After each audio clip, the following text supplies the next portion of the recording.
Genial. Bueno, mientras Rodri va compartiendo, les damos a todos y a todas nuevamente la bienvenida. La verdad que estamos como muy contentos de este segundo conversatorio y queríamos también presentarnos. Bueno, yo soy de la Patagonia, mi nombre es Marcela Freites, y contarles un poco de esta red que se ha ido gestando, pero que tiene la potencia de sumar distintas trayectorias, distintas redes y distintas luchas de varias compañeras y compañeros, sobre todo de América Latina, y luchas como muy unidas a todo el trabajo en relación a los derechos humanos y a la salud mental comunitaria, varios de nosotros sobre todo con las luchas antimanicomiales, y con historias compartidas, ¿no? Que en distintos momentos nos hemos encontrado, hemos transitado juntos alguna parte del camino y después nos hemos distanciado, y ahora la verdad que con esto de la pandemia surgió la idea a partir de un grupo de colaboración que tenía un proyecto de investigación en común. Se desprendió de ese grupo la idea de hacer un espacio para compartir y para visibilizar las prácticas y las experiencias de cuidado que se estaban rearmando a partir de la cuestión de la pandemia, pero que resignificaba y recuperaba prácticas previas, y que considerábamos que realmente había habido o se estaban desarrollando algunas experiencias muy potentes y que era importante poder compartirlas y poder ir como socializando y recuperando, aunque sea desde lo virtual, algunas de estas redes y de estos vínculos, y además el compartirla también para que les sirva a otros como, bueno, para pensar y repensar sus propias prácticas. Entonces así surgió la idea de hacer primero estos conversatorios, que agradecemos mucho a los compañeros de Colombia, Costa Rica y Guatemala que hoy se suman. La vez pasada presentaron también de Brasil, de Argentina y de Chile. Estos conversatorios van quedando alojados en esta página que está mostrando Rodri, y también la invitación a que, más allá de los conversatorios, usemos entre toda la página, y hay otros formatos para subir las experiencias, para compartir, para sugerir otras experiencias que por ahí nosotros no conocemos, y además la invitación siempre abierta a que se sumen a esta red, que es como muy rizomática, es como muy con ganas de ampliar y de abrir, y además nos parecía como fundamental poder sumar a otros territorios, con lo cual muy contentos de que hoy presente Guatemala, Costa Rica, Colombia, porque creemos que América Latina todo tiene mucha potencia en sus prácticas, pero también en sus categorías de pensamiento, y bueno, algo del giro decolonial es un poco lo que alimenta esta red. Así que nada, es una red como muy abierta, les damos la bienvenida a todos y la invitación a compartir también las prácticas, tanto las que van a exponer hoy como las personas que se han sumado a ser parte del conversatorio, que también puedan como ir compartiendo sus haceres. Así que bueno, le doy la palabra a la compañera Verónica y Jessica, que van a acompañar a los que hoy presentan sus experiencias. Después, bueno, Rodri, muchas gracias. en el chat vas a poner el link de la página, disculpa Vero, para que puedan entrar como más fácilmente. Ahora sí. Bueno, muchas gracias. Bueno, yo soy Verónica Vila, soy psicóloga, trabajo en la Universidad del Chubut, en la Patagonia. Soy parte de esta hermosa experiencia de red. Y bueno, y hoy, junto con la compañera Jessica, Hola. vamos a tener el honor de presentarlos. Ahí, preséntate vos, Jessica. Ok. Bueno, yo soy Jessica Alfaro, también psicóloga como Verónica, parte de la red desde la Universidad de Playa Ancha en Valparaíso, Chile. Así que bienvenidas a todas, bienvenidos a todos, y vamos con la conversación. Parte ahí Verónica presentando. Bueno, es un gusto hoy poder presentar amigos, a compañeros de distintos tránsitos.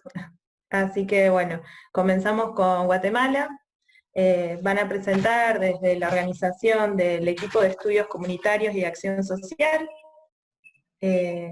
Ellos, bueno, iniciaron con el propósito de atender necesidades de reparación psicosocial de comunidades afectadas por la violencia política, y la visión inicial de esta organización estuvo en relación al proceso del trabajo.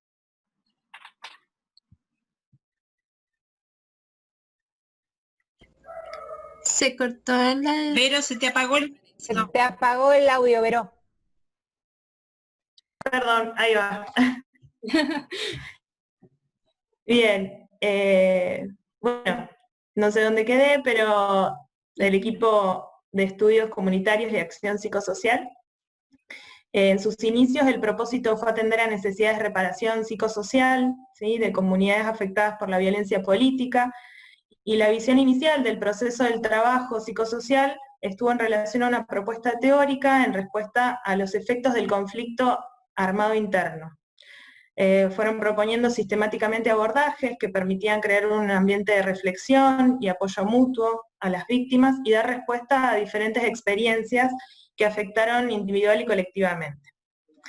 Actualmente atienden a defensores de derechos humanos y de territorios, abordajes psicosociales en ámbitos de migración y contextos de emergencias ocasionadas por fenómenos socionaturales.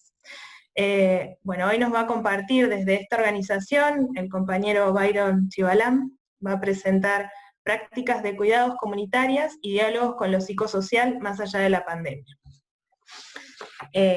Bueno, Byron es Mayacachiquel, con estudios en psicología y antropología por la Universidad de San Carlos, es psicólogo comunitario y tiene experiencia de acompañamiento psicosocial con pueblos indígenas, defensores de derechos humanos y territorios, así como con sobrevivientes del conflicto armado interno, en pueblos indígenas de Guatemala. Y a su vez es un gran amigo en el que nos hemos encontrado por unos tránsitos allá por Guatemala. Así que te doy la palabra, Byron. Hoy muchísimas gracias por la invitación de nuevo, gracias a todas, qué bueno poder coincidir en este encuentro donde podemos vernos algunas, donde podemos vernos algunos, así que de parte de nuestra organización que están enterados de que estoy participando en este espacio, reciban un saludo y un abrazo muy, muy fraterno, porque justamente parte de nuestros esfuerzos y de nuestro trabajo y quehacer psicosocial comunitario es también esa sinergia de crear y tejer redes, como ya dijo Vero en la presentación. El ECAP, como comúnmente se conoce acá en Guatemala, nace en el marco de los acuerdos de paz acá en Guatemala, que se da más o menos a mediados de la década de los 90, 96, que es donde se concreta los acuerdos de paz, y a partir de ahí nacen las inquietudes de un equipo para poder, psicólogas y psicólogos en su mayoría, para poder trabajar secuelas desde una mirada psicosocial, que eso vale la pena, quisiera aclararlo. Sobre todo plantea un desmarcamiento con la psicología tradicional, más positivista, y toda esta corriente etiquetadora, ¿verdad? Que es de común saber en las universidades donde nos hemos formado. Entonces, esta es como una de las propuestas iniciales del ECAP, ¿verdad? Para poder ahí complementar un poco desde dónde voy a compartir y trasladar la experiencia que ahora nos está tocando y nos está enfrentando en este contexto de pandemia, ¿verdad? Pero quisiera tomar un minuto para también hacer una denuncia pública al gobierno de Guatemala, que en medio de esta crisis de la pandemia está violentando a los pueblos indígenas y particularmente al pueblo quechua, con la implementación del domingo pasado de un estado de sitio en medio de una crisis sanitaria, en medio de una serie de señalamientos de corrupción por el manejo de fondos, préstamos que seguramente en distintos estados de Latinoamérica se han dado para cubrir la emergencia sanitaria. Resulta que ahora este modelo dictatorial que está gobernando el país y pone un sitio que es la última medida de Estado previo a un estado de guerra. Entonces eso es un señalamiento, es un ataque hacia los pueblos indígenas que no cesa, y quisiera hacerlo público en este espacio para hacer responsable al gobierno de Guatemala de toda la desestabilización de los tejidos comunitarios y de toda el impacto, ¿verdad?, a la salud de los pueblos. Diciendo esto, entonces, primero tener claro que el trabajo del ECAP ha estado desde entonces trabajando con pueblos indígenas. Siempre en el inicio con el trabajo de todo lo que ahora le conocemos como justicia transicional, y ahí ustedes seguramente han de conocer, y claro, Argentina, que ha sido como un modelo y un ejemplo de lucha en estos esfuerzos de la justicia transicional por todos los hechos cometidos de violaciones a derechos humanos durante las dictaduras de los 70s y de los 80s, pues el ECAP se concentró, se dirigió a poder atender a poblaciones indígenas todas estas secuelas y los impactos que la dictadura de los 80 ocasionó. A partir de eso, básicamente el modelo de atención, el modelo de acompañamiento ha sido físico, un contacto, un estar. Los psicólogos, las psicólogas han estado enteramente entregadas a las comunidades, y en ese sentido todo el mundo nos dirigimos a los territorios. Contamos con una oficina central en la ciudad de Guatemala, desde donde nos movilizamos a distintos territorios en el país. Actualmente hay una cobertura en aproximadamente de 7 departamentos, ¿verdad? Tanto del occidente, el noroccidente del país, y también del nororiente, que es en la zona donde particularmente yo me desenvuelvo, y de la experiencia que quisiera compartirles. Entonces, teniendo claro como ese contexto donde nos movilizamos, uno de los principios fundamentales para el ECAP y de los acompañantes ha sido dos cosas. La primera, que dentro de este desarrollo y evolución institucional y de trabajo organizativo como ECAP, ha sido las distintas promociones y formaciones a comunitarios, a comunitarias, a líderes, lideresas, para formarlas como promotoras en salud mental y acompañamiento psicosocial. Gran parte del trabajo de los años del ECAP estuvo concentrado en generar esa base comunitaria, de tal manera que en la estrategia de acompañamiento, psicólogos y psicólogas, no necesariamente de los territorios y de los pueblos indígenas, llegaban como enclaves con estas promotoras compañeras promotoras que habían atravesado el proceso de formación junto con el psicólogo o la psicóloga, para entonces empezar a diseñar, a pensar propuestas de acompañamiento, sobre todo en contextos de exhumaciones, inhumaciones, muy en el principio, ¿verdad?, de los inicios del ECAP. Así es como se consolida como un eje fundamental de orgánico del ECAP, ¿verdad?, la promoción de promotoras en salud mental y promotores para poder crear acompañamientos con una mirada de lo local, ¿verdad?, junto a psicólogos en segunda instancia. Y luego que este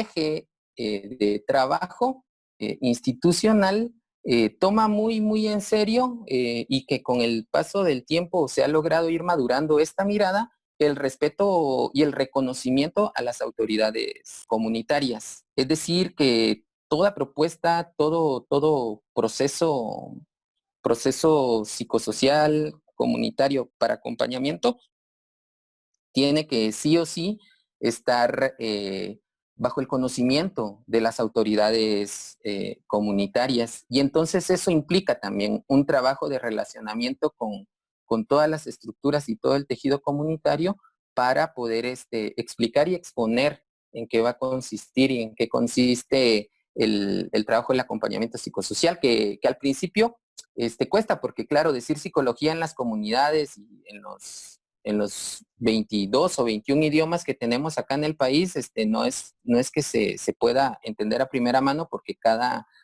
pueblo, según su idioma, también maneja su propia cosmovisión, y entonces eso también hace un abanico, un universo de posibilidades, y porque además las comunidades tienen sus propios sistemas de salud comunitaria, ¿verdad? Que yo lo plantearía así, porque lo físico, lo psicológico y lo espiritual están simbióticamente entrelazados, ¿verdad? No hay una diferenciación entre el curandero, el guía espiritual, ¿verdad? El médico, las enfermeras, los promotores de salud. Hay un trabajo articulado en gran parte de las comunidades, ¿verdad? Entonces, ese es otro elemento fundamental del que el ECAP reconoce como parte de su trabajo. Y bueno, ¿cómo entonces, en medio de este contexto de pandemia, donde ahora Guatemala es el epicentro de Centroamérica, de contagios, de COVID, ¿cómo logramos sustituir o suplir estos elementos en donde el cara a cara, el cuerpo a cuerpo, el involucramiento del cuerpo ha sido la tonalidad, ¿verdad?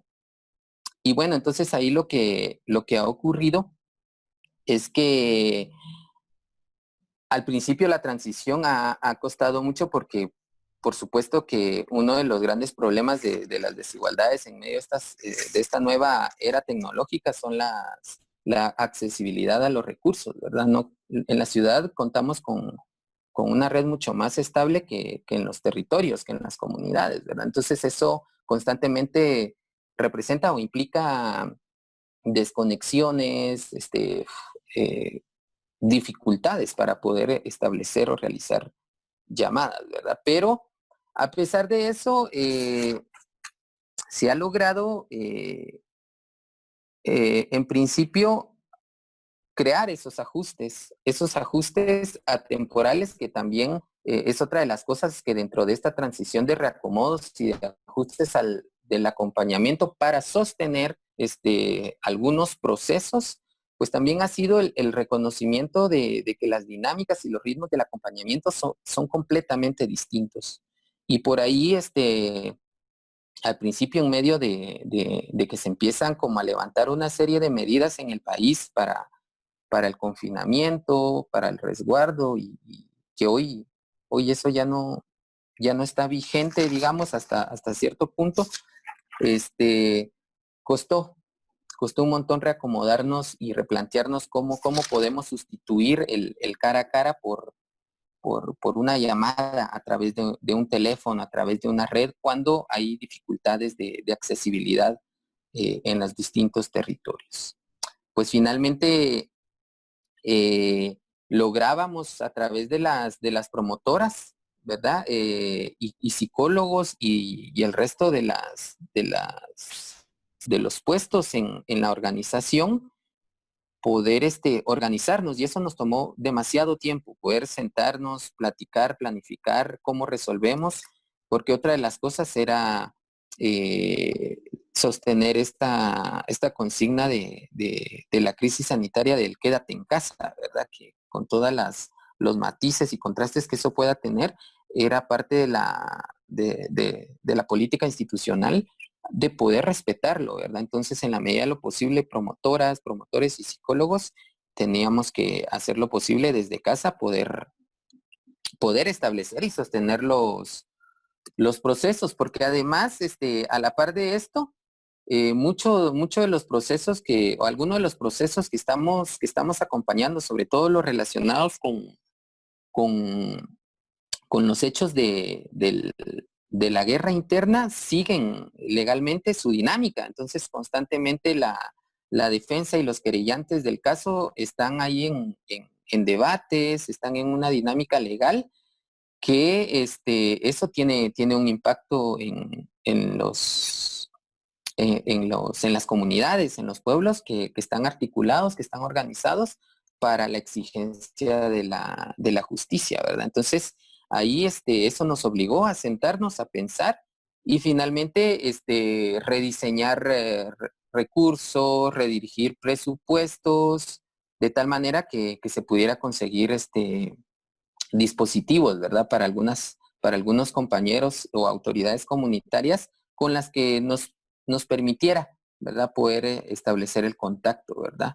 Sin embargo, digamos que eso fue como un primer momento el concretar cómo logramos sostener el encuentro a distancia con las compañeras y con los compañeros en los territorios, ¿verdad? Luego venía que el contexto tan convulsionado, esto de la pandemia y todos los miedos y el pánico que desataba y que sigue desatando, pues estaba despertando necesidades concretas para las comunidades, para las personas con las que teníamos trabajo, porque había un desgaste, una exacerbación del miedo.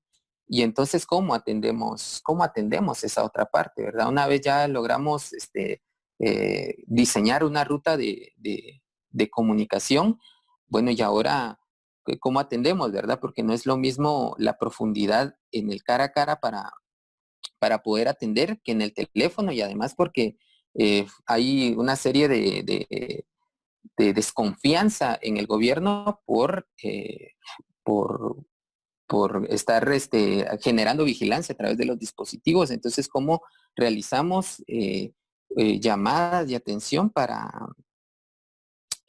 teniendo esos cuidados, ¿verdad? Entonces, finalmente, logramos utilizar algunas plataformas que son comunes, ¿verdad? Y poder organizar a grupos pequeños para que se pudieran movilizar a las zonas más urbanas de las comunidades en donde hay mucho mejor señal y receptividad del Internet para generar ahí los espacios de grupo. Y entonces eso nos ponía en el escenario de lo virtual de la atención, que con mucho tino también la institución logró ahí generar espacios para la formación para psicólogas y promotores en este contexto de la pandemia y de la atención a distancia.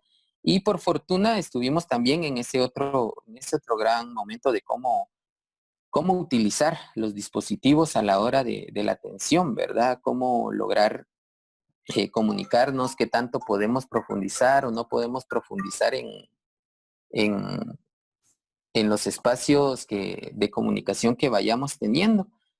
Y fue así como hoy por hoy ya estamos mucho más relajados en el sentido de cómo gestionar infraestructura de atención que este contexto exigía, ¿verdad? Hoy tenemos más o menos con una ruta más clara de comunicación, algunos protocolos de atención con grupos, con personas, y eso nos ha permitido reducir esa brecha de la distancia física, ¿verdad? Que para nosotros, como insisto, y seguramente para todos, ¿verdad? Tanto en lo cotidiano y está significando bastante. Entonces, por ahí hemos logrado establecer circuitos de comunicación entre territorios que eso ha sido como una experiencia mucho más reciente, en donde lo que hacemos es a través de las llamadas telefónicas, grabarlas y mandar saludos. Por ejemplo, le pedimos a algunas autoridades comunitarias o compañeros que están en distintos procesos de lucha, les vamos pidiendo que graben saludos en cómo están viviendo en sus territorios este contexto de pandemia, y nosotros nos encargamos como equipo de acompañantes de trasladarlos a otros grupos, a otros espacios, a otros territorios, con todo lo que eso significa, ¿verdad? Porque regularmente los saludos, el contar cómo están en el contexto, desde las voces de las autoridades y de los compañeros a quienes estamos acompañando, vienen en sus idiomas. Entonces eso implica organizarnos entre nosotros, quién va a traducir, cómo se va a traducir, porque además es de pasarlo de un idioma a otro idioma donde el castellano es el que atraviesa, ¿verdad? No es el castellano en el que aterriza el mensaje, ¿verdad? Entonces, eso ha permitido crear ahí circuitos de encuentros a través de voces. Y ahora en lo inmediato que tenemos pensado es la creación de pequeños encuentros a través de llamadas que le conocemos como llamadas tripartitas, en donde estamos un equipo, donde estamos el equipo que acompaña y distintos representantes, por lo menos hasta 5 en una llamada, representantes de comunidades, para poder a través de la llamada generar un espacio de intercambio, que eso es lo que ahora nos está ocupando a nivel de equipos, ¿verdad? Entonces por ahí vamos identificando como esos momentos importantes que a lo interno hemos tenido, ¿verdad? Sostener siempre el respeto y la legitimidad de las autoridades comunitarias, ¿verdad? El asumir y entender un poco los ajustes temporales y las dinámicas de trabajo mediatizadas o intervenidas por los dispositivos tecnológicos, ¿verdad? Que no va a ser lo mismo y el proceso va totalmente a otro ritmo. Entonces, Byron, disculpa, estás como en el límite del tiempo, así que vas a tener buenísimo. que acordarte, y luego en las preguntas que se van a hacer en el chat, tú vas a tener más tiempo para explayarte e ir cerrando las ideas que van quedando, para así tener tiempo con las otras presentaciones. Buenísimo, muchas gracias. Entonces, esos serían los 4 momentos que en esta transición de ajustes como organización hemos tenido, ¿verdad? Un poco el ir conociendo y acompañándonos como equipos a la nueva dinámica de acompañamiento debido al contexto y al uso de las tecnologías, y la adecuada capacitación, ¿verdad? Para poder generar un acompañamiento que permita sostener el vínculo con las comunidades y, por supuesto, los procesos de lucha que en los distintos territorios y con los distintos compañeros estamos llevando adelante. Yo me quedo por ahí justamente para terminar y dejo la palabra para que la tomen. Gracias, Byron. Está muy interesante, sobre todo es bueno saber y tener la oportunidad de que se hagan estas denuncias más públicas de lo que pasa cuando están las comunidades más aisladas, no siempre el resto de la gente lo conoce. Vamos a dejar el chat abierto para que se hagan las preguntas a Byron, y vamos ahora a presentar la experiencia de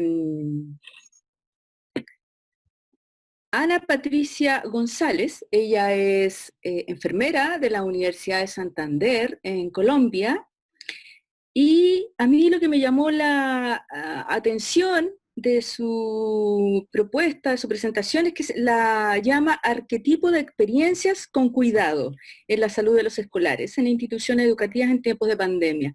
Arquetipo, una palabra bien fuerte, ¿no? Una imagen cargada de sentidos, de emociones, ¿no? Una imagen que nos conmociona mucho. Por tanto, yo le quería preguntar a Ana Patricia cómo es que definieron de partida ponerle así a esta experiencia de prácticas que nos va a relatar ahora. Adelante, Patricia. Buenas tardes, me alegra saludarlos en la tarde de hoy y pues les agradezco mucho la invitación que me han hecho a este espacio para presentar la experiencia que hemos venido realizando en este tiempo de pandemia en la Universidad de Santander en el programa de enfermería.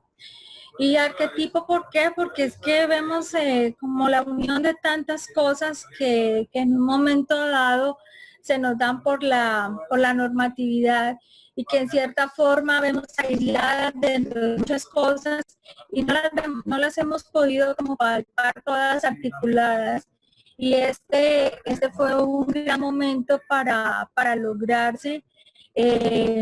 Siento que todas esas disposiciones que hubo por parte de los docentes y del grupo de profesores, del mismo colegio y tanto de la universidad también, de los estudiantes de ambos lugares, padres de familia, pues hizo que todo esto pudiera lograrse de una forma muy interesante y de esa forma poder articular varios sectores.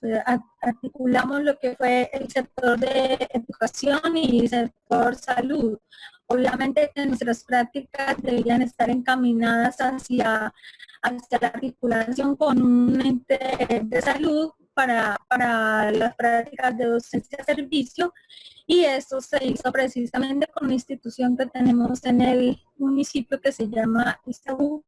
Y pues ellos en ese momento, cuando llega lo de la pandemia, se declara la emergencia sanitaria, pues obviamente que no se tiene pues organizado esto de la forma como en este momento se ha ido organizando paulatinamente, de manera tal que nos quedamos sin escenarios de práctica y sin saber qué hacer. Resolvimos recoger pues todas las experiencias que hemos venido haciendo de tiempos atrás con el programa de enfermería, y las docentes y todo el grupo de profesoras, realmente todas como unidas en un mismo objetivo. Organizamos un proyecto para poderlo poner en conocimiento de las directivas.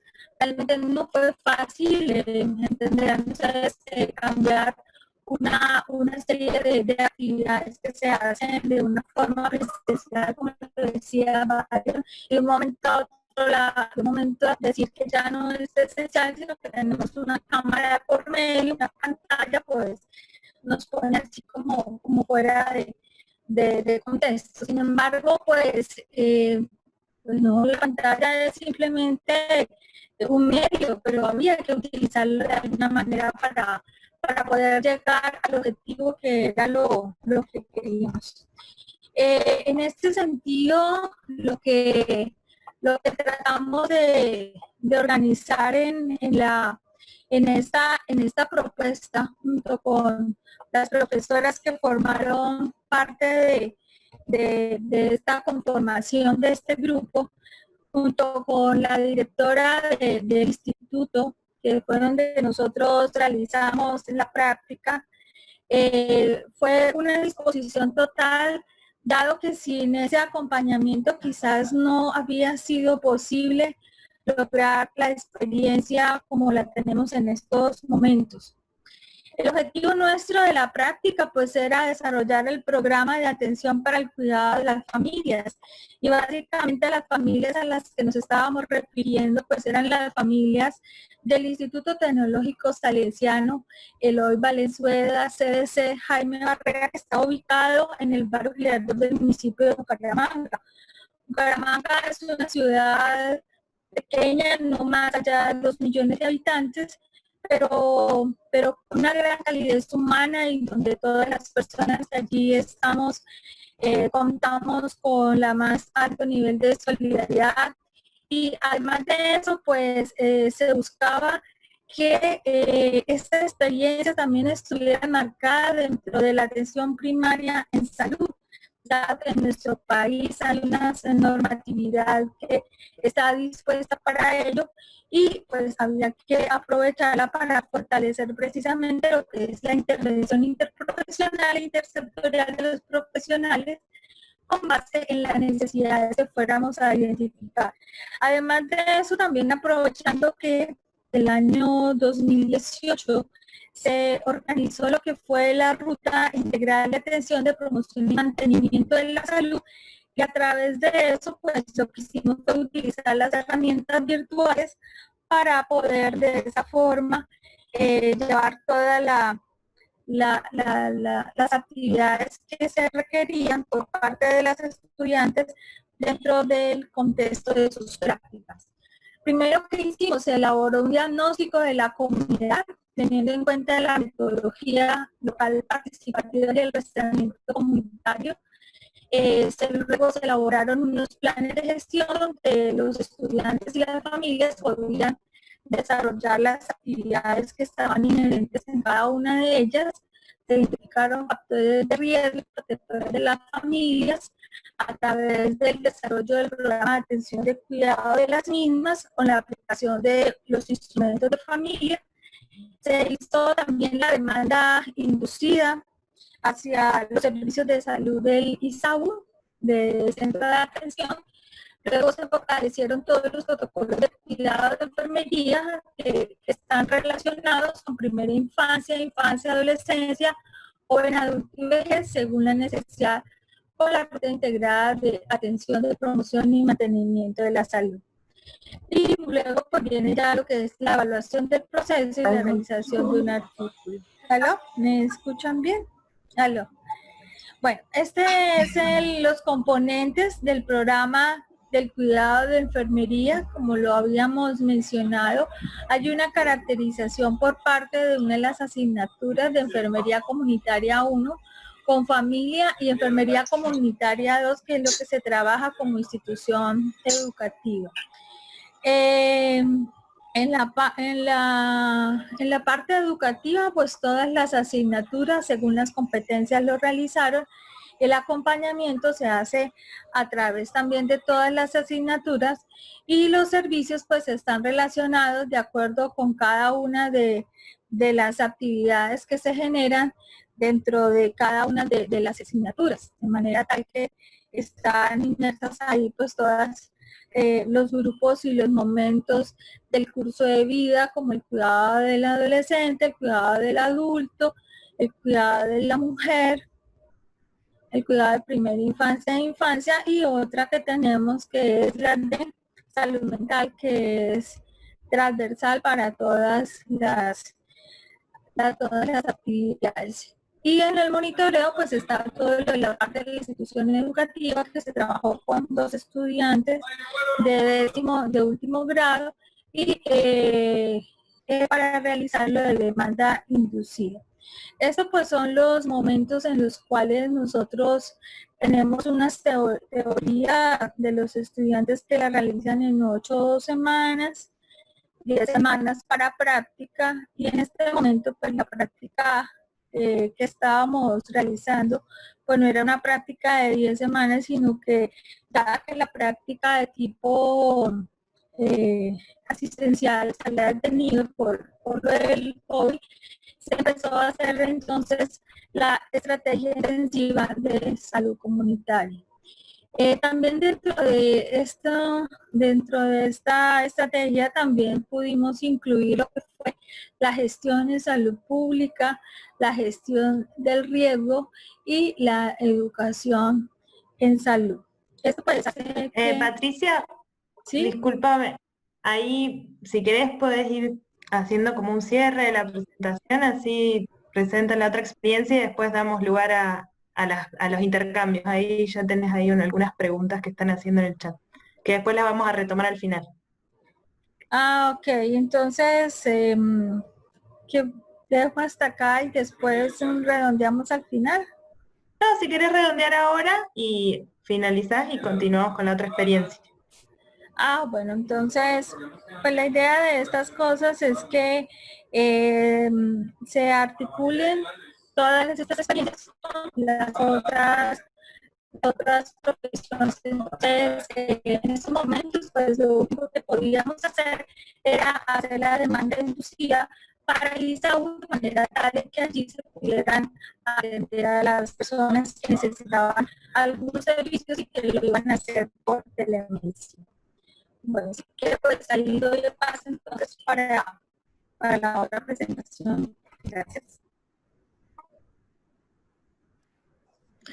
Bueno, muchas gracias Patricia por compartir. Ahí ya hay compañeros que están haciendo algunas preguntas en el chat, así que cuando finalicemos las vamos a retomar para poder seguir intercambiando. Okay. Bueno, y ahora viene el turno de Costa Rica. Van a presentar la organización Senderos, que es una organización social que es fundada por mujeres migrantes nicaragüenses. Ellos tienen como norte la promoción de los derechos humanos, económicos y sociales, la participación ciudadana y el rol y el liderazgo protagónico de la población migrante, transfronteriza y refugiada. Quienes van a presentar son Santiago Navarro, que es coordinador de proyecto, es profesor en la Escuela de Psicología de la Universidad de Costa Rica y egresado de la Maestría de Psicología Comunitaria. También Natalia Caro Bernal, que es coordinadora de las casas de acogida, es licenciada en Sociología de la Universidad de Costa Rica y estudiante de la Maestría en Diseño Urbano y Gestión Territorial. Y Gabriela Caldera, quien es nicaragüense y es coordinadora también de proyectos, es psicóloga con máster en Políticas Sociales, Derechos y Protagonismo de Infancia. Bueno, ellos también son una organización muy querida, amiga, que tienen un tránsito muy interesante, una construcción muy interesante. Así que, bueno, les dejo la palabra a ellos y a ellas para que comiencen su presentación. Buenas, muchas gracias por el espacio. Agradecemos montones este lugar. Vamos a exponer entre 3, es decir, 5 minutos por cabeza, entonces se nos va a quedar corto probablemente. También creo que eso también, la preparación acá a este conversatorio. Acá hay unos. Uy, creo que hay micrófonos ahí. Pedimos que cierren los micrófonos. Pero descontame esos segundos. También llegar acá. Te descuento, tenemos un minuto más.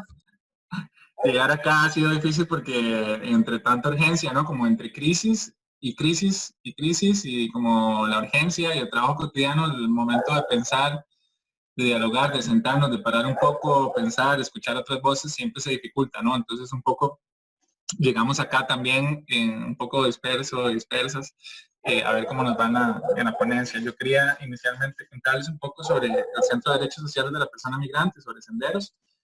Es una organización que surge hace 20 años y es producto de la ola de migración de los 90s, que es de un orden más socioeconómico, de Nicaragua a Costa Rica. Al momento actual hay cerca de 500,000 personas nicaragüenses en Costa Rica, tiene un 10% más o menos de la población total, es un margen de población bastante grande, y ha habido una relación histórica entre los dos países, ¿no? En el cual se vincula a una construcción de un nacionalismo bastante dañino, digamos, de parte de Costa Rica, con una narrativa de superioridad, de blanquitud, de pacifismo, que siempre se contrapone a la población nicaragüense, y de alguna forma hemos construido nuestra identidad nacionalista en esa relación, digamos, de visión hacia la otra persona extranjera, que evidentemente en este contexto COVID se multiplica, ¿no? Y se profundiza.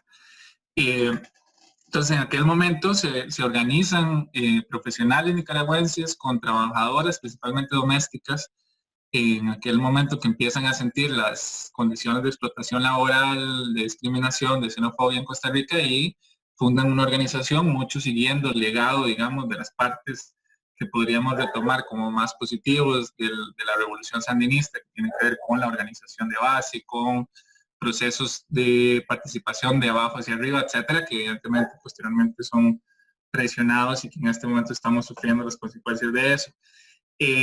A partir de ahí la organización tiene un enfoque comunitario, un enfoque de trabajo local, de un trabajo de base, que promueve la autoorganización de las personas migrantes y solicitantes de refugio, ¿no? Un contexto también muy complejo donde es la institucionalidad costarricense o el mundo de las ONGs que tratan de dar voz, ¿no? Y la forma de autoorganización, de incidencia política y de lucha social tiende a estar invisibilizado, ¿no? Entonces, mucho el rol nuestro ha sido como promover, estar muy en las comunidades, en lo local, tanto en San José Centro, en el centro del país, como en la zona transfronteriza norte, que es el vínculo con Nicaragua. Entonces, mucho por ahí va hacia ese énfasis en lo psicosocial, ese gran énfasis en lo comunitario y en la formación grupal de promotorías y la construcción de voces propias, ¿no? De parte de las personas migrantes, solicitantes de refugio.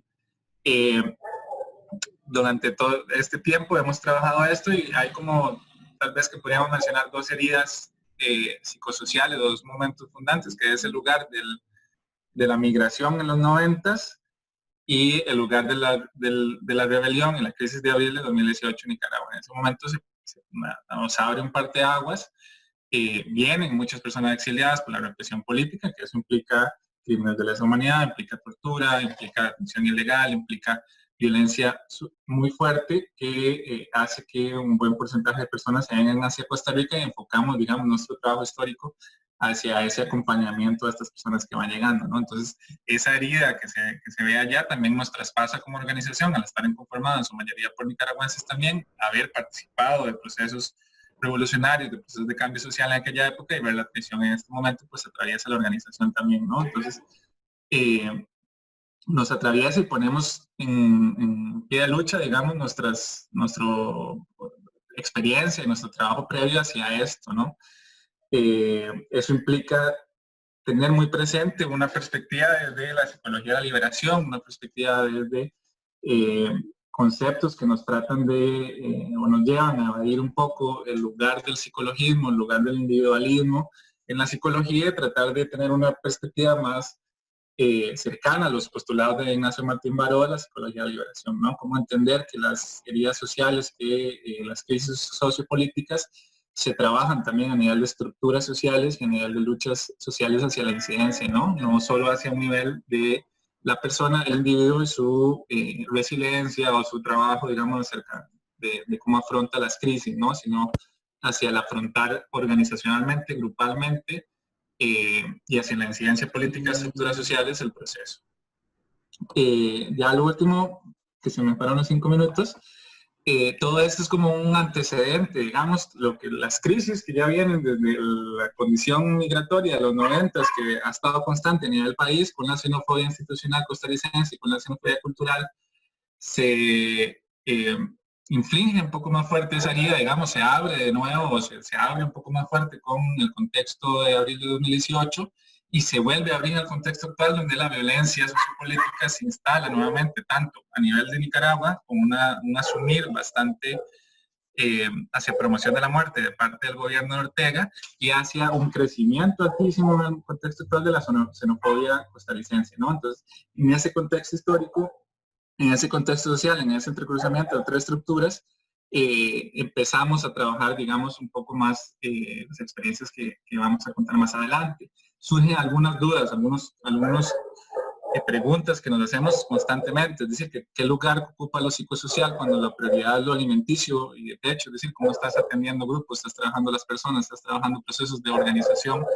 Pero al mismo tiempo la necesidad en este contexto, como fue en abril, es, bueno, no tenemos para comer, llegamos con pocas condiciones o pocas condiciones de posibilidad material, etcétera, y cómo lidiar con el asistencialismo y poder, digamos, generar estructuras de emancipación en contextos así, ¿no? Entonces, un poco por ahí la introducción organizativa, que siempre va hacia la promoción de la organización social, la conformación del lazo social y la promoción comunitaria, ¿no? Y doy pie a Gaby.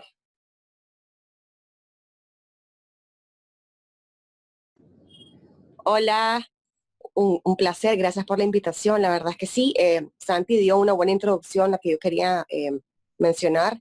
La verdad es que el trabajo que ha hecho Senderos con la población migrante ha sido bastante amplio y en particular con esta población migrante que viene con una ola diferente, ¿no? Es un perfil migratorio diferente, no es la población migrante que migró, valga la redundancia, por una crisis socioeconómica, sino más bien por una crisis sociopolítica. Entonces ya el perfil es diferente, ¿no? Y a partir de esto, nace la necesidad de poder crear le voy a comentar una experiencia, ¿no? Que ya va a culmina ahorita en agosto, y hace una experiencia bastante enriquecedora para senderos, y esto nos ha servido como parteaguas para nuestras nuevas estrategias, ¿no?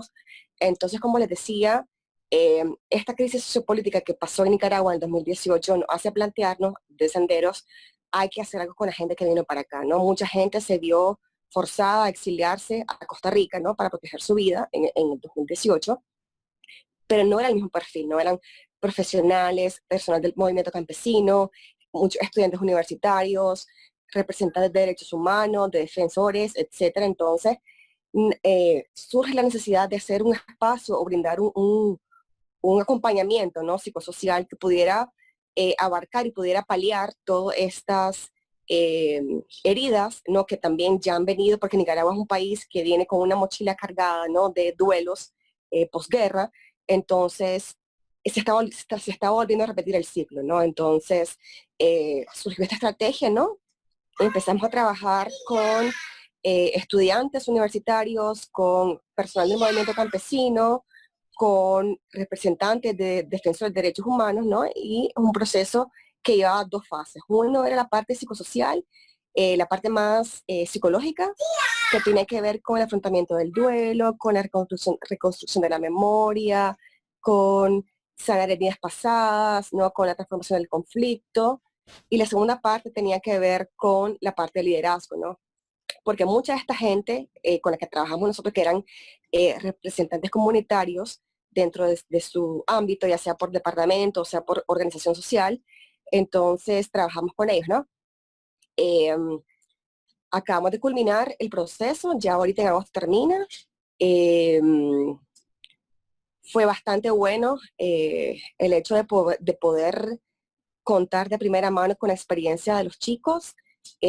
Vimos la oportunidad de que vimos tan exitosa la experiencia que dijimos, no podemos quedarnos con el conocimiento nosotros, tenemos que dejar el talento instalado. Entonces, hicimos un proceso de formación de formadores en donde las 15 personas que tuvieron como más, no éxito, sino que fueron las personas que mostraron un poco más de habilidad y capacidad para poder replicar, se formaron en todos los temas que ellos fueron formados, ¿no? Entonces, ahora tenemos en Costa Rica a personas, los solicitantes de refugio, que son capaces de replicar en sus comunidades este conocimiento. Obviamente, por la pandemia no hemos podido como hacerlo porque, claro, no hay las condiciones, ¿no? Pensamos hacerlo virtual, en eso estamos ahorita, pero ese mismo engranaje que nosotros hicimos en procesos previos de formación psicosocial, eso ha hecho que ahorita, en tiempos de pandemia, la misma comunidad se vaya acompañando, ¿no? Creamos una familia, la verdad es que bueno, yo soy nicaragüense, ¿verdad? Entonces, los nicaragüenses, por naturaleza, somos como bien familiares, bien apapachadores, bien maternales, bien paternales. Entonces, eso ha hecho que aquí, en esta crisis, como decía Santiago, ok, está lo psicosocial, pero también no puedo pagar el alquiler, no puedo comer, no puedo, o sea, no me estés pidiendo que haga un proceso cuando no sé ni qué voy a desayunar, no sé ni qué voy a cenar, y aparte posiblemente tengo COVID, ¿verdad? Y como soy nicaragüense, me da pánico ir al médico, porque me van a discriminar, me van a linchar, ¿verdad? Entonces, este mismo tejido social que hemos creado a partir de este proyecto ha sido bastante significativo dentro del proceso, ¿no? Actualmente, dentro de Senderos, tenemos a 2 psicólogas que están actuando de manera virtual, lógico, y la atención siempre se ha priorizado en el duelo a distancia, ¿no? ¿Qué hago con mi familia que está allá? ¿Qué hago yo con mi duelo? No solamente el duelo por la muerte de un familiar, no, la pérdida del trabajo, el hecho de que no puedo volver a mi país aunque quisiera. Entonces, todas estas prácticas nos han hecho replantearnos como institución que el trabajo psicosocial es fundamental. Creo que desde Senderos es un antes y un después con el proceso que hemos hecho. Los muchachos sirven como una pauta de promotoría, ¿no? Los llamamos promotores nosotros, son como nuestro brazo derecho, como pulpos, La verdad es que gracias a ellos llegamos a toda la gente que tratamos pues, de alcanzar como población meta. Y bueno, eso sería por mi parte. Doy la palabra a Nati. Gracias, Gaby. Buenas tardes, un placer. Saludos a todos y todas. Agradecerles mucho por el espacio, por escuchar también sus experiencias muy interesantes. Bueno, un poco para introducir el proyecto en el que yo trabajo, que son las casas de acogida. Es un proyecto llamado Espacios Seguros, en el cual trabajamos con población migrante y solicitante de refugio que ha sido sobreviviente de situaciones de violencia basada en género y persecución política, ¿verdad?, o del Estado. Son 2 espacios donde se hace todo un proceso de fortalecimiento psicosocial también y se brinda, ¿verdad?, lo que dice Gaby y Santi, ¿verdad?, durante un periodo de tiempo, la alimentación y el espacio seguro a población que, como se indica en muchos casos, viene al país prácticamente con lo que trae puesto, ¿verdad? O con su familia, con sus documentos o lo que tenga y sus recuerdos y sus sueños, ¿verdad? Prácticamente. Entonces, un poco trabajamos atendiendo a esta población durante un proceso de incidencia en instituciones, acompañamiento a acceso a sus derechos, ¿verdad? El derecho a la salud, a la educación, a gestiones, la solicitud de refugio, ¿verdad? Bueno, ahorita también con la situación de la pandemia hemos tenido que ajustar muchos de los procesos a formas virtuales, ¿verdad? También muchas instituciones han estado cerradas o cambian las fechas, entonces también como incidiendo en esos aspectos para que se cumplan aún así los derechos y se puedan hacer los trámites de la población.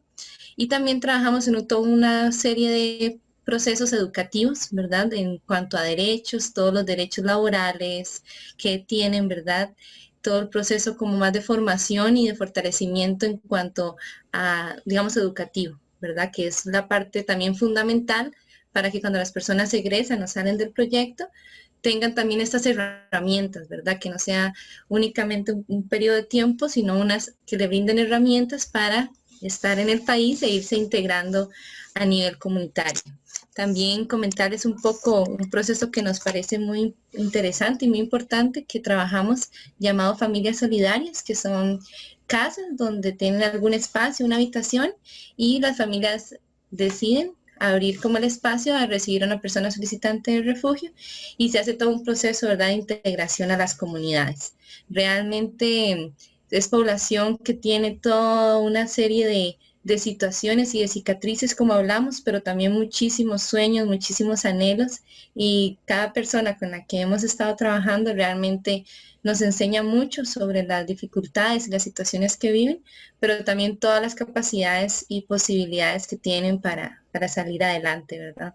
Entonces trabajamos también mucho con algunas organizaciones educativas que plantean algunos procesos de capacitación como para hacer microproyectos o procesos de emprendedurismo o inserción laboral, ¿verdad? Porque también se da mucho la situación, ¿verdad?, ahorita de desempleo y la población migrantes, solicitantes de refugio, ¿verdad? También se da un proceso también de xenofobia en esos espacios, ¿verdad?, laborales. Entonces también trabajamos como en romper con esos estigmatismos y todo ese proceso de xenofobia que se dan, pero como comentó bien Santi, realmente es de los principales retos que tenemos en Costa Rica de ir rompiendo con esas problemáticas. Entonces, bueno, luego evacúo un poco ahí la consulta, pero por ahora creo que ya están nuestros 15 minutos. Muchas gracias. Muy bien, felicitaciones a los últimos minutos. Gracias a ustedes. Okay. Bien, ahora vamos con Marcela, que iba a estar a cargo de revisar las preguntas del chat. Entonces ella nos va a ir señalando, ¿no? Y ustedes, buenas tardes a todos y a todas. Súper interesantes las 3 experiencias. Tenemos varias preguntas ya en el chat. Voy a darle la palabra primero a Carmen Cáceres, que hizo una pregunta sobre las capacidades nuevas. Carmen, ¿quieres hacer tu pregunta? Aquí ya la leemos. puedo decirla. Carlos, Dale. La pregunta mía tenía a Byron, era si habían descubierto capacidades que no esperaban, capacidades de decir, de hacer, de relacionarse, porque él se explicó muchísimo, muy bien, toda la cuestión de las trabas idiomáticas y las voluntades puestas al servicio de que esas trabas no impidieran el cometido, lo que se proponían, ¿no? Este proceso tan importante de enfrentar la pandemia. Así que mi pregunta era más que nada eso, la cuestión de si descubrieron algo que no esperaban o que sí esperaban y efectivamente se cumplió, bueno, sobre las capacidades de las personas. Byron, antes de contestar, voy a darle la palabra a 2 personas más que tienen otras 2 preguntas y luego hacemos ronda de respuestas. ¿Les parece? Sí, me parece. Jessica Alfaro tenía una pregunta para Ana Patricia también. Sí. ¿Tú dices que la haga de inmediato? Sí, hazla ahora y... Súper. Para que, bien, Ana Patricia, muy interesante tu exposición, porque vincular el sector educación y el sector salud es muy complicado en general, por lo menos en Chile. Y son los 2 brazos de la política pública que son muy masivos, ¿no? Por tanto, mi pregunta es justamente eso. ¿Qué consideras tú que es crucial para que esto resulte? Para que salud, que suele tener ciertos protocolos muy estrictos, logre generar una intervención del estilo comunitario dentro de otro sistema que suele ser muy rígido como es educación. Eso. Bien, y hay una pregunta más de Miriam para Byron. Miriam, ¿estás por ahí?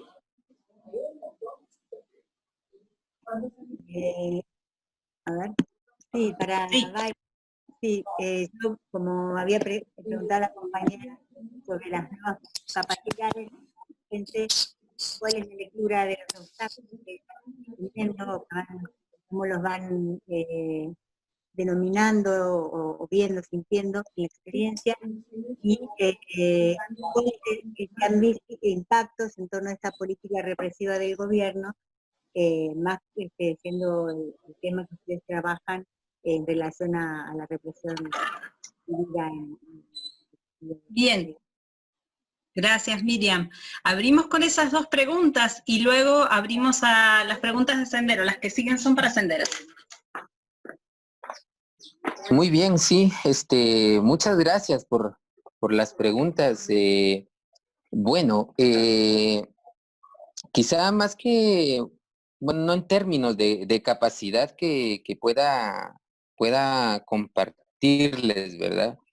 Aunque de repente podría caber, digamos, pero dentro de este contexto de la pandemia, hoy existen modelos de solidaridad entre pueblos que permiten hacer contención a la hora de que el Estado de Guatemala o el gobierno, a través del Ministerio de Salud Pública y Asistencia Social, dictaminan cordón sanitario para alguna comunidad, que al principio intentó el gobierno ensayarlo y logró hacerlo con algunas comunidades en el occidente del país, y entonces dictaminaron el cordón sanitario, y eso implicaba una restricción, un anillo, ¿verdad? De una camisa ahí de fuerza para la comunidad, en donde prácticamente no podía movilizarse. Y estamos hablando de una zona donde la producción y el sostenimiento de la economía del lugar es básicamente la agricultura. Entonces la gente no tenía posibilidades de salir, ¿verdad? Ni para ir a atender su tierra, y menos a comerciarla y menos a abastecerse, ¿verdad? De insumos de alimentos. Y lo que sucedió fue que una comunidad, un pueblo cercano, de Patzum, que también es altamente agrícola, se esa fue la noticia, ¿no? Que todas las comunidades de la comunidad, todas las comunidades del municipio se unieron y cada familia empezó a dar cuotas de lo que producían, ¿verdad? Entonces la gente producía repollos, producía brócolis, producía tomate, producía ejotes y lograron llenar camiones que luego, a través de los permisos, hicieron llegar a la municipalidad de Patzum que todos lo recibieron, ¿verdad? Entonces todas las familias en alguna medida lograron tener sus alimentos, ¿verdad? Y eso se logró sostener en el tiempo del cordón sanitario, ¿verdad? Fue una noticia como que sonó al principio, pero pasó como muy desapercibida, pero ese tipo de prácticas y modelos de solidaridad comunitaria son las que se están activando en este momento, ¿verdad? Y que en el tono que estaba planteándolo la pregunta, ahí hay una sorpresa, ¿verdad? Que al principio se despierta de, eso no esperábamos, ¿verdad? Que en medio de este cordón, porque además las comunidades y todos en general en el país desconocemos en qué consistía ese cordón, hasta que vimos que estaba una serie de restricciones que nos inmovilizaba más, digamos. Entonces, ese modelo de solidaridad comunitaria me parece que es una capacidad comunal, ¿verdad? Que nos sobrepasó a algunos y que sigue siendo hoy por hoy un modelo de asistencia, ¿verdad? Un modelo de solidaridad entre pueblos, ¿verdad? Por ahí, esas son algunas de las prácticas que incluso a nivel de lo comunitario se pueden encontrar, ¿verdad? Gracias, Byron. Ana Patricia.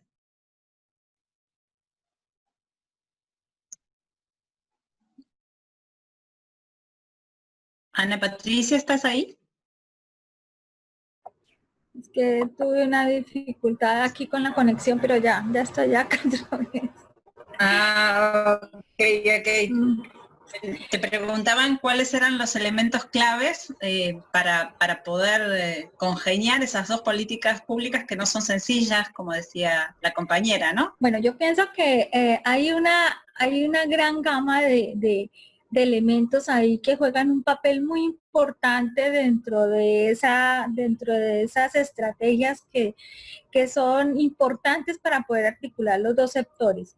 Pienso que una de ellas que juega un papel importante es la actitud que se genera frente a la disponibilidad de todo ser humano de aceptar estos retos y de poder asumir ciertas cosas que salen del cotidiano. Y esto pues en cierta forma está dado por la forma de ser de cada uno. Y cuando esta actitud no está dada, pues también está la otra parte que son los acuerdos, cuando no tenemos esas ideas iguales al del otro, pero sí podemos llegar de pronto en un punto intermedio de llegar a plantear ciertas actividades que podemos hacer que de una u otra parte puedan lograr que se logren los objetivos en ambos sectores. Los otros elementos que podrían también ser importantes ahí es una comunicación clara con todos los miembros que forman parte de la organización, no solamente de los colaboradores, sino también de las otras personas con las cuales se les va a llegar con los contenidos, porque debe manejarse una relación positiva donde siempre reine la armonía, para que a través de esa armonía y con decisiones contundentes y decisiones que realmente estén mostrando el impacto que se genera dentro de la comunidad sean creíbles. Y de esa forma, tanto el otro sector, el de educación o el de salud, pues obviamente que van a sentirse los dos negociadores. Esto es como un feedback, ¿no? Si a mí me gusta, a mí también, y entonces vamos juntos, y si no, pues no hacemos las cosas. Entonces, en el sentido en que si a los dos les está gustando lo que se está negociando, lo que se está trabajando, pues obviamente que van a seguir adelante con las estrategias. Lo otro es que siempre debe haber participación de ambos sectores en ideas, en actividades, en que la iniciativa sea de ambos, no puede ser de un solo lado y del otro no, porque no debe ejercerse ningún poder sobre ninguno de los dos, sino que ambos deben estar coordinando esas acciones, de manera tal que eso genere compromiso, porque ninguno de los dos está obligado a hacer nada, pero cuando tú lo haces con un compromiso, pues obviamente que eso genera unos cambios al interior de cada una de las estructuras que se están trabajando, ya sea educación o salud.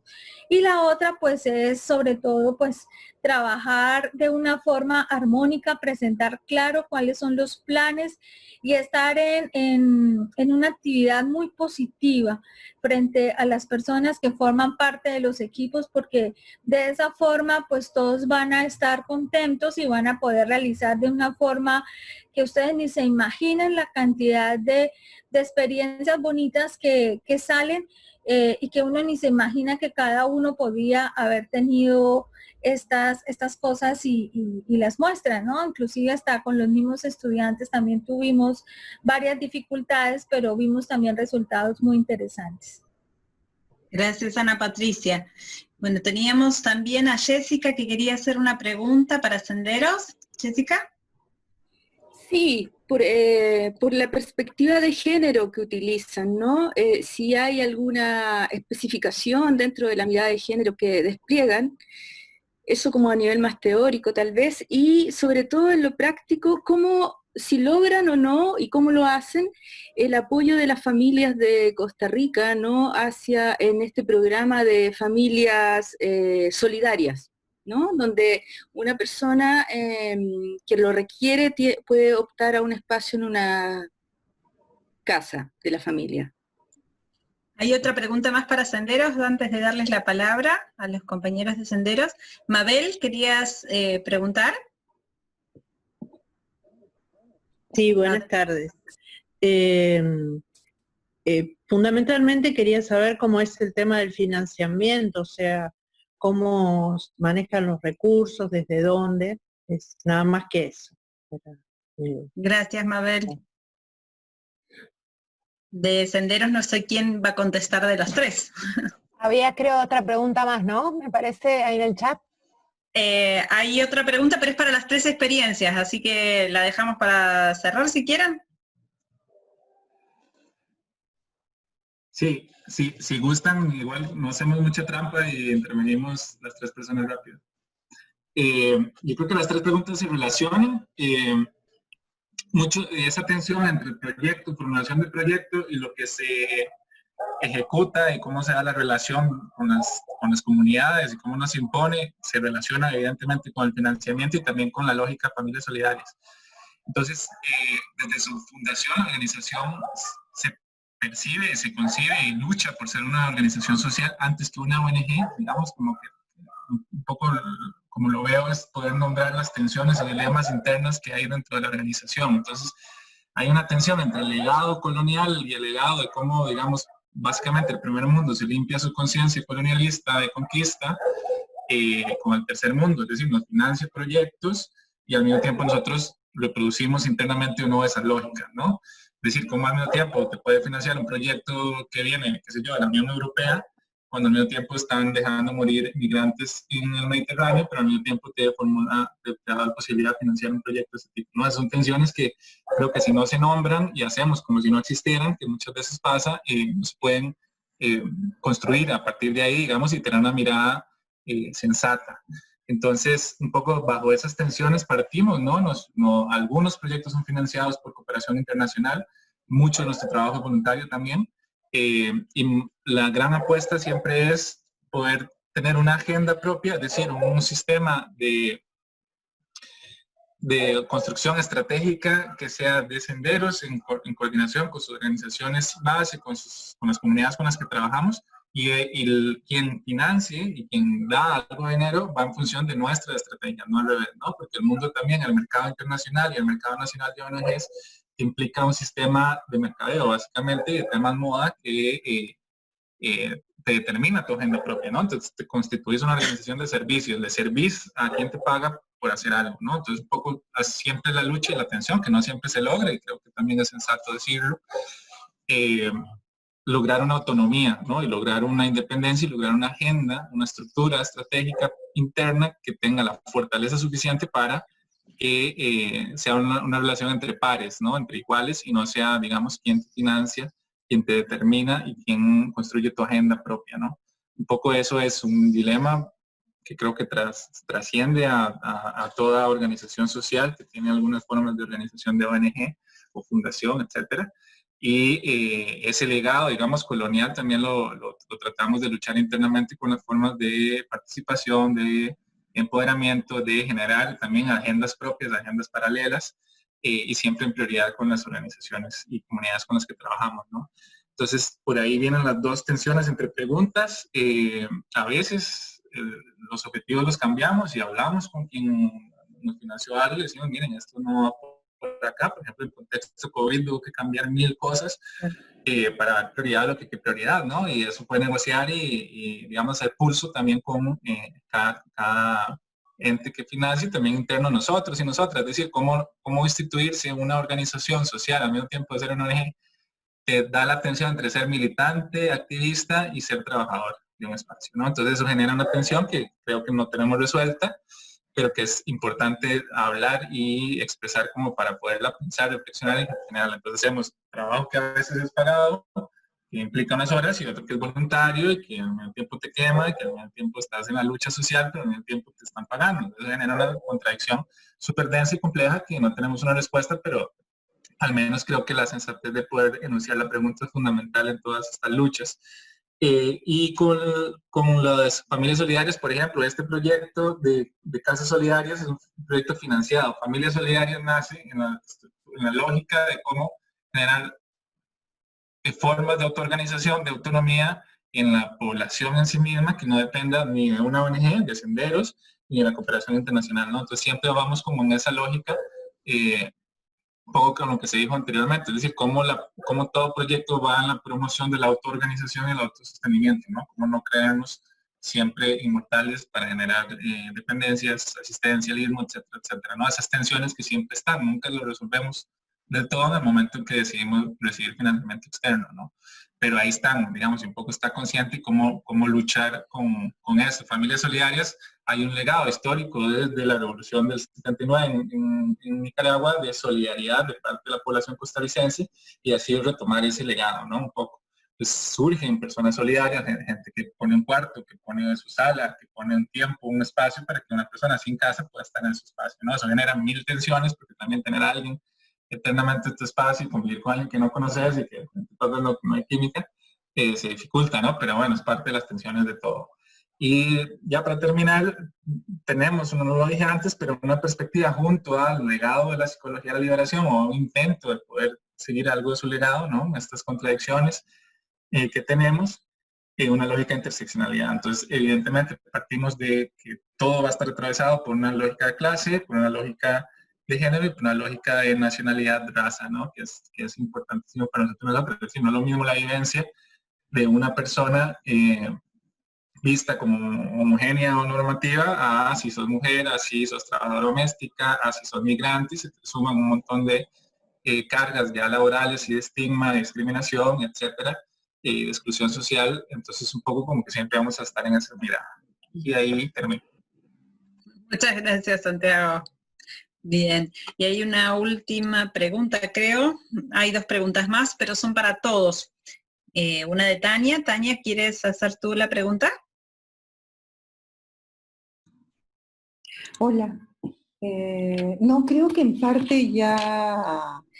Sendero sí la contestó, quizás los otros 2 compañeros no. ¿Quieres? Sí, yo creo que la interpretación de la pregunta está bien, no querría más fundamentarla. En todo caso, después, según lo que vayan diciendo. Gracias. Ok, gracias. Y hay una pregunta más de Jessica, creo. Sí, Jessica. Bien, era en general porque me llamó la atención cuando habló Byron sobre el lenguaje, ¿no? Cómo las comunidades pueden entender lo mental y lo psíquico muy integrado a lo físico y a las mismas comunidades. No hay una distinción clara, como tenemos nosotros, sobre qué es la psique, qué es lo mental. Entonces una pregunta era para los expositores, ¿cómo han visto eso? Porque nosotros acá hablamos de prácticas de cuidado de salud mental. ¿Cómo han visto ustedes que en las comunidades, en los distintos idiomas, se da esa aproximación al término? ¿Cómo se significa lo mental allí? O la psique.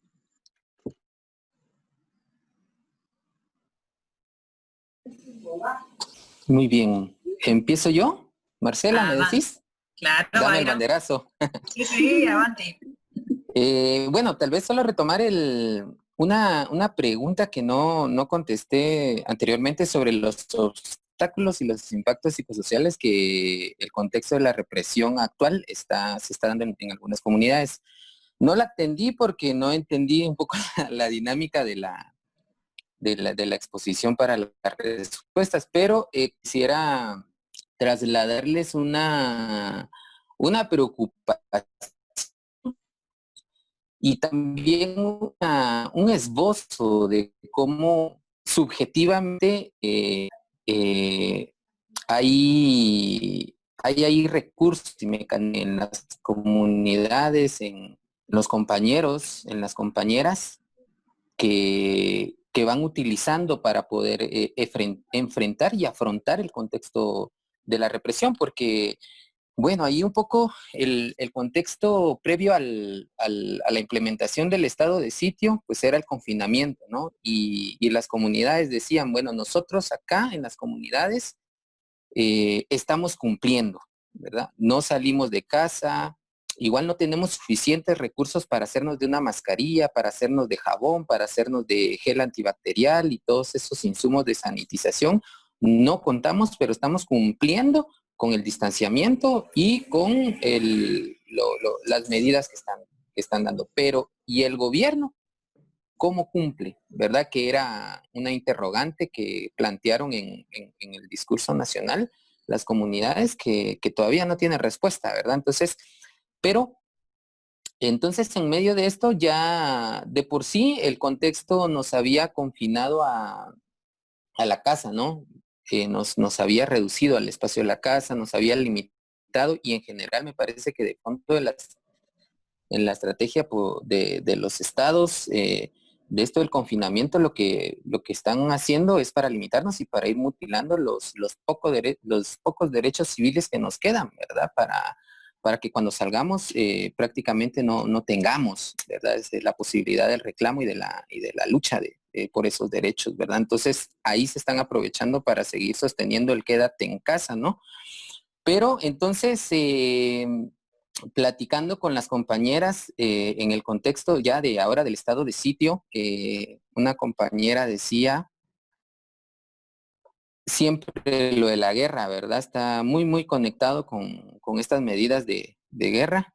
Decía, bueno, ya lo vivimos, vino la pandemia y es como si estuviéramos viviendo en la guerra, no podemos salir de la casa, andamos con miedo, no sabemos a quién preguntarle, entre los vecinos no nos hablamos porque eso del contagio entre unos con otros nos aisló en nuestras casas, entonces estamos viviendo como estamos viviendo en la guerra. Pero ahora viene el estado de sitio, ¿no? Y entonces vuelve a pasar lo mismo, el regresar, el rebote a las experiencias de la guerra y que significaron y que tuvieron mucho impacto en el tejido comunitario, está bien latente, bien latente en el tejido comunitario. Pero la compañera decía, a mí esto de la pandemia no me preocupa. Yo ya viví lo peor, ¿verdad? Que era la guerra, atravesar 36 años de guerra, ¿verdad? Yo ya viví eso, ¿verdad? Entonces, esto de la pandemia y esto del estado del sitio no puede ser peor de lo que ya viví.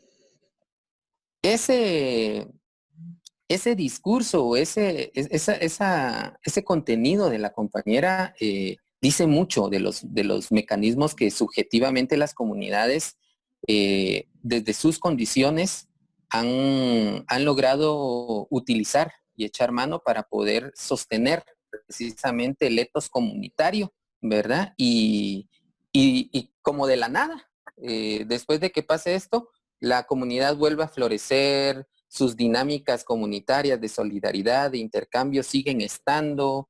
Entonces me parece que eso para mí personalmente se los traslado porque es bellísimo y además porque es muy doloroso, ¿no? Igual nosotros tenemos como muchos pendientes como organización en ese sentido para seguir profundizando, para seguir conociendo a más detalle y con más compromiso esos enunciados, esas experiencias, esas narrativas que hoy compañeros y compañeras están sintiendo, ¿verdad? Que por ahí está el contenido que debería de nutrir nuestros intereses, que deberían orientar nuestras intenciones de trabajo y de formación. Y luego, claro, eso ya quisiera colocar entonces la pregunta de las tensiones. Por supuesto que las tensiones van a estar porque nunca o muy poco o casi nada el diseño de los proyectos y de los intereses de la organización se contrasta con las necesidades de las comunidades, las necesidades reales, ¿verdad? Es decir, en una comunidad, nosotros trabajamos comunidades en alto riesgo debido a la constante amenaza de desalojos por la tierra, entonces trabajamos con comunidades eminentemente agrarias y pues qué necesidad puede cubrir un proyecto de cualquier tipo de cooperación para comunidades que constantemente están siendo amenazadas por la élite económica del país, ¿verdad?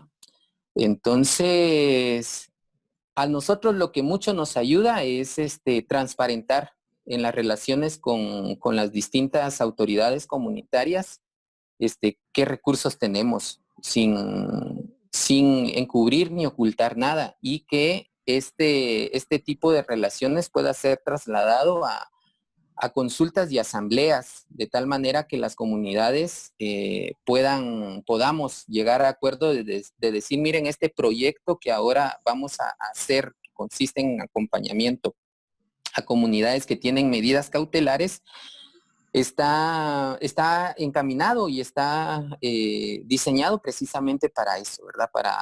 Para cubrir familias que tienen medidas cautelares, ¿verdad? Que eso significa que del total de todas las comunidades que están albergadas y adherentes a la organización de base en el territorio y a las autoridades comunitarias no van a ser cubiertas. Entonces, ¿cómo hacemos para que este tipo de intervención que mediatizamos nosotros como organizaciones no signifique, digamos, una tensión a lo interno de las comunidades y hacer lo posible que la tensión la podamos amortiguar las organizaciones, porque en teoría ahí es donde debería de haber capacidad de renegociación, de negociación con el cooperante, ¿no? Y entonces la posibilidad de abrirnos e inscribirnos, circunscribirnos a las dinámicas asamblearias de lo comunitario y poder trasladarlo en el plano de la consulta ha permitido de alguna medida que algunos proyectos puedan estar abiertos bajo el conocimiento de las comunidades y de las autoridades comunitarias. Eso, por supuesto, no lo cargamos en gran medida el staff operativo, ¿verdad? El staff técnico territorial que nos movemos, ¿verdad? Entonces, esa sería un poco la experiencia que la digo ahora, pero por supuesto significa muchas tensiones y discusiones entre el personal operativo junto con los tomadores de decisiones dentro de la organización, ¿verdad? Y claro que también es un desgaste, ¿verdad? Entonces, por ahí vinculo esas dos preguntas. Y la última de cómo es esto de que en las comunidades hay una integralidad, una simbiosis entre la salud comunitaria, ¿verdad? Y dónde cabe lo mental, dónde cabe lo psicológico. Y hay un hecho que mi experiencia de psicólogo comunitario me ha dado. Una de las cosas con las que yo me enfrenté fue que en principio, antes de poder desarrollar e implementar mis tipos de intervenciones o de acompañamiento, a mí el contexto me exigió conocer el modelo comunitario de atención, ¿verdad? Y entonces, ¿eso qué implicaba?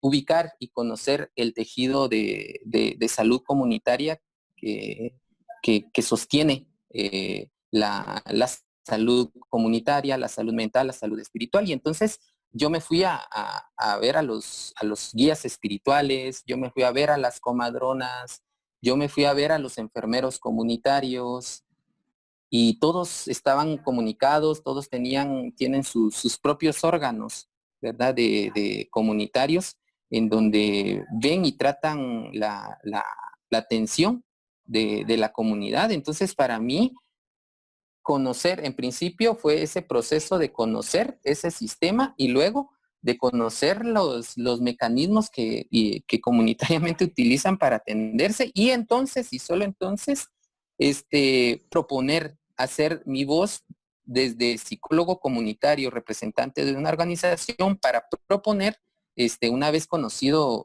lo que están llevando a cabo, en qué podemos aportar a los procesos que ya se están llevando, ¿verdad? Y entonces ahí ya abrimos esta noción de la salud psicológica, ¿verdad? Junto con guías espirituales y junto con curadoras, ¿verdad? Que atienden con medicina tradicional, medicina natural y los guías espirituales. Y esa es como la triangulación que acompaña los procesos legales, por ejemplo, de búsqueda de justicia transicional.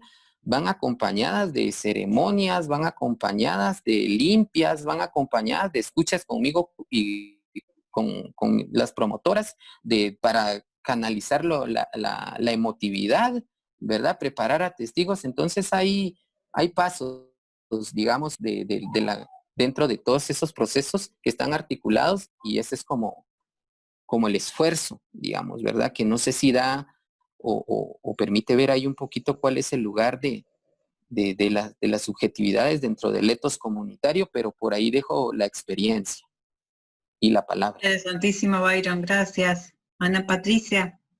Bueno, ya se nos acaba el tiempo. La experiencia en cuanto a la salud mental, cuando llegó el momento de la pandemia, como institución educativa, lo que queríamos era primero que nuestros estudiantes no se fueran a tener ningún problema de tipo psicológico porque se estaban enfrentando a algo que no sabía, y en este momento todavía no se sabe qué va a pasar. Y queríamos darles esa parte como de tranquilidad con el acompañamiento que los docentes les dieron durante todo el tiempo, inclusive con algunas clases que todavía no se había iniciado la práctica, pero que estuvieron acompañándolos todo el tiempo para que ellos pudieran tener una salud mental adecuada. Dado que íbamos a iniciar una práctica con comunidad y con unas familias que también íbamos a ver que tenían una serie de dificultades también, y que en esos momentos, pues para poderlas atender necesitábamos también tener unas personas que estuvieran también en buenas condiciones. Dentro del diagnóstico que se hizo dentro de la escuela, porque también se trabajó lo que fue la escuela saludable, encontramos que la comunidad educativa manifiesta que hay poca atención de los padres hacia los hijos, que los padres están ocupados y que hay soledad en los niños, a pesar de que estuvieran en las casas y que estuvieran todos allí por el aislamiento social y por el confinamiento. En estos momentos muchos padres están haciendo teletrabajo y los niños siguen solos en sus actividades escolares. Los pequeños, sobre todo, les ha costado un poco más de trabajo, dado que tiene que estar un poco más el padre de familia muy pendiente de las actividades que ellos desarrollan para que puedan realizar todas las actividades de clase. Vimos también que los profesores han desarrollado una serie de estrategias muy innovadoras que permite que esas clases magistrales que se venían haciendo de 2 o 3 horas ya no se hacen, sino que se hacen actividades más cortas, pero se ponen a que los chicos creen cosas más interesantes y que ellos puedan demostrar que ese aprendizaje que recibieron realmente lo pueden aplicar. Otra de las cosas también que encontramos allí, que también se veía por parte de la salud mental, es la agresividad de los niños, el aburrimiento de muchos chicos también porque no podían salir, algunos de ellos también con miedo, con rabia. Esas cosas pues hacen pensar de que de que en cierta forma hay que trabajar con los padres de familia para que esa desesperanza de pronto o esos malestares que aparecen en estos chicos puedan ser tratados de una mejor forma y para ello pues hay que estar muy en contacto con ellos. Lo otro que vimos es que también hay otros chicos que están comunicados, pero conectados pero incomunicados, ¿no? O sea, todos tienen su sistema pero cuando llega el momento de realizar una comunicación efectiva, no saben para qué es el celular. Entonces también eso lo pudimos detectar ahí cuando muchas cosas no se entendían por qué si cogiendo un celular podía llamar y había solucionado muchos problemas. Entonces no lo entendimos ahí. Lo otro también es que los chicos están acostumbrados a manejar un lenguaje, bueno, yo no sé si grosero, de pronto para nosotros sí, ¿no? Pero no sé si para ellos eso sea normal. Y en algún momento de una de las interacciones que hubo allí, hubo una que le mandó un mensaje muy, muy feo a otra persona pensando que era el teléfono de otro estudiante. Entonces se imaginará ahí el conflicto que hubo porque la que la recibió no era un estudiante, sino era una de las familias que estaban siendo intervenidas. Entonces, después pues tuvimos que hacer todas las explicaciones y demás pues para que la familia entendiera, pero fíjate que hasta dónde es el lenguaje que se utiliza entre ellos mismos pueden llegar en un momento a distorsionar una relación o una comunicación con una persona que era parte del proceso de intervención para su asignatura. Bueno, eso era lo que quería decirles, además de que el abordaje de las familias siempre se hizo con el primer estudiante que hizo ese enganche, siempre se hizo con ese mismo, porque pensábamos que al cambiarle de estudiante, si tenían otra actividad que hacer con ellos, obviamente que no iba a ser lo mismo porque ya le tenían confianza a un estudiante que había iniciado con esa familia. Eso pues una de las recomendaciones cuando abordemos las familias, porque no siempre debemos llegar todos a la vez, sino ojalá una sola persona, pero que a través de esa persona sea la que pueda canalizar las otras actividades. Bueno, gracias. Okay. Leandro, queda tu última pregunta y con esta cerramos porque ya estamos en horario pasados. Así que Leandro, te doy la palabra. Hola, ¿todo bien? Hola. ¿Me escuchan? Sí. No hablo muy bien español, pero voy a intentar. Yo quería saber cuáles acciones vienen siendo hechas por los equipos de salud con las personas que están afectadas con el virus, con el COVID, y cómo que tiene sido el impacto en la salud mental por estas acciones en las personas y sus familias. No sé si lo comprendieron lo que Sí, ¿quieres hacérsela a alguien en particular, alguna de las tres experiencias? Sí, ¿cómo? ¿A alguna de las tres experiencias? ¿A Byron, a Ana o a Santiago? A la Guatemala, Santiago. A Santiago, a Guatemala. Sí. Santiago es Costa Rica, Senderos, ¿no? Senderos, Costa Rica. Esto. Ah. Yo no comprendí muy bien la pregunta. ¿Qué pasa cuando alguien ya está contagiado? ¿O no? ¿Cómo tienen sido las acciones de los equipos de salud con las personas que están afectadas con el virus? Creo que tiene... ¿O qué tiene hecho los equipos de salud con las personas que están afectadas? ¿Y cuál es el impacto de estas acciones en nuestras personas y sus familias? Sí, era para mí la pregunta. Sí. Ok. Es muy complejo, ¿no? Porque el contagio ha sido un poco tarde en Costa Rica, digamos, empezó a aumentar hace más o menos 15 días, 22 días, venía, digamos, en una curva bastante baja, pero un poco el concepto de interseccionalidad nos sirve mucho para también comprender lo que ha pasado, ¿no? Están los sectores de mayor exclusión social, es decir, los barrios de mayor hacinamiento social, donde las personas viven en un contexto muy cerrado, donde la escolaridad es muy baja, donde las condiciones de explotación laboral son muy altas, donde la precarización, la exclusión, la no confianza de sentirme un sujeto de derechos para ir a la institucionalidad de salud, para que me revisen y me chequen y todo esto, empieza a afectarse, ¿no? Entonces también son los sectores que de alguna forma el quédate en casa es imposible porque están obligados a salir a la calle para solventar su vida cotidiana. Es decir, el Estado no garantiza una renta mínima para que te quedes en tu casa y te cuides, ¿no? Entonces se conjuntan una serie de exclusiones sociales que hacen que en la población migrante en particular el contagio sea alto, ¿no? Y se mezclan todo este tipo de situaciones. Entonces, por ejemplo, lo que aquí llamamos cuarterías, no sé si es una palabra común, pero son estos espacios donde la gente está muy hacinada en cuartos muy pequeños que se alquilan al día.